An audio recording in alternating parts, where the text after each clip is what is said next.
So I'm actually going to talk today about work that we've been doing on getting microbiome research into the hands of students. I don't know if there are any educators out there, but we feel that there's a huge potential and exciting research that can be done with soil microbial communities. And so I'll just talk a little bit about what we have been working on along those lines. So this is going to be related to an organization that I'm a part of called the Research Experiences and Microbiomes Network. This is an NSF-funded network that's brought together a number of faculty from across the United States. We started here at Brooklyn College and the City University of New York. And at this point, we've worked with over 50 different faculty from across the country. We're getting close to having involved 5,000 students in undergraduate microbiome research projects. And we've collected lots of data from all across the city. Here you don't see any actual soil samples, but we've got lots of samples from the built environment, and I'll show you some examples of soils in a few minutes. So I think that one of the real strengths of the microbiome research projects is their flexibility and their ability to be implemented into a variety of environments using a modular format. And we oftentimes use ours or incorporate microbiome research as a part of a course-based undergraduate research experience. But these microbiome projects can be part of kind of guided inquiry projects or capstone courses, summer intensive research experiences. We heard about an example of one of those for research experiences in Russia, summer research experiences in Russia. And these can also be incorporated into community-based science projects. A couple people have already mentioned the work of Jack Gilbert, and he's the head of a number of kind of citizen science-based microbiome projects. So there's a lot of potential there. And we also have a good deal of experience working with microbiomes in high schools as well. And so I'll kind of run through a few examples of what we've been doing.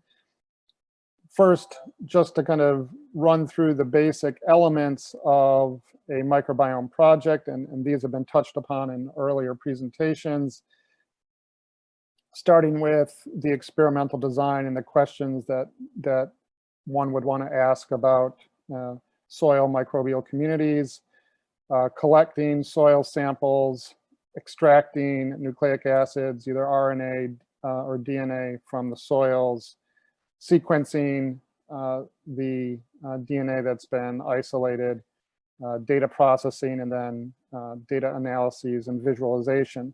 These are the basic steps that are associated with most microbiome projects, and they feed well into various elements of curriculum from a number of different courses, as well as incorporating a lot of quantitative reasoning and data skills, which are something that I think many classrooms would benefit from.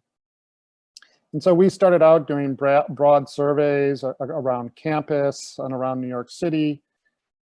We've done more focused studies. We began looking at the New York City subway system, and then we moved into doing collaborative work with bio-blitzes across New York City.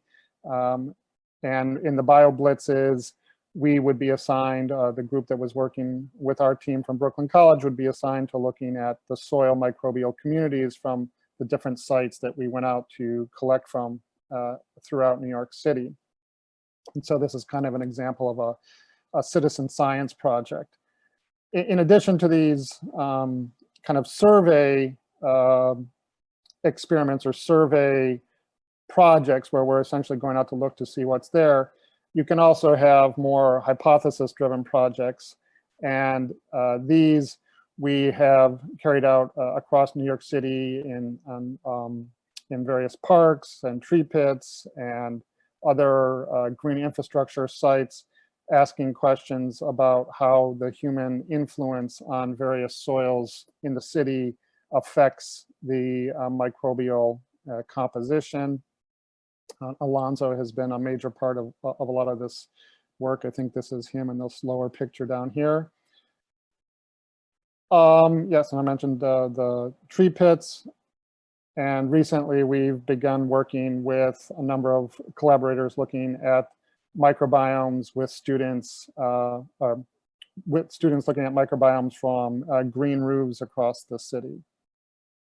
There are also, in the laboratory, a lot of great potential for hypothesis-driven questions that build on small microcosms. And probably the best examples for those studies have been based on using Winogradsky columns, which can be easily set up in high school classrooms and undergraduate classrooms to look at the various microbial populations that form in the different layers in these columns. And other really exciting tools are these microcosms that you can study in the MudWatt system, which is a commercial kit that you can get, but basically allows you to generate electricity from mud. And by then sampling the microbial communities from that mud, you can get an idea of what are the players that are kind of contributing significantly to this energy generation. And that's exciting for students to look into. Those are things that we've done in many of the colleges that we've worked with through the REMNet program. I've also mentioned that we've worked a lot with high school students throughout New York City. Mostly we've done this as a part of the Urban Barcode project, which is out of Cold Spring Harbor and in collaboration with the American Museum of Natural History in Manhattan.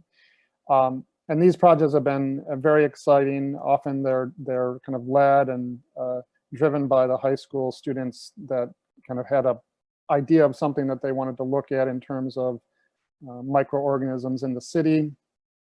And these are students that have worked in my lab on these urban barcoding projects. And it's, again, just shows the range of potential for studying soil microbiomes with, pretty much students from all the way from high school up through graduate school. I think another important aspect of what we are able to do in our network that's supporting this microbiome research with students is that there's a ton of data that has to be analyzed.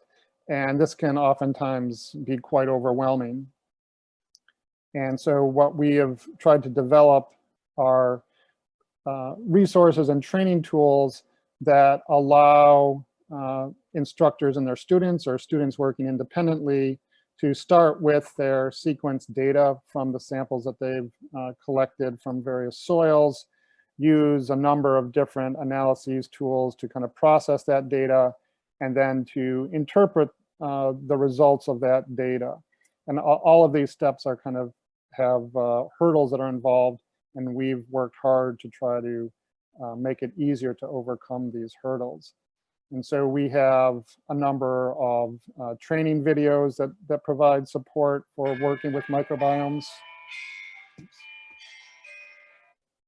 And other analysis tools for looking at the microbial communities and generating heat maps and Venn diagrams and word clouds, all of these tools that can be used nicely with the analysis of soil microbiomes.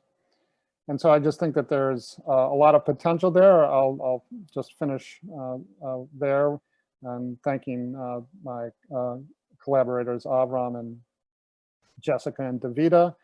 And again, I'll just leave you with a plug for research with these soil microbiomes in the classroom.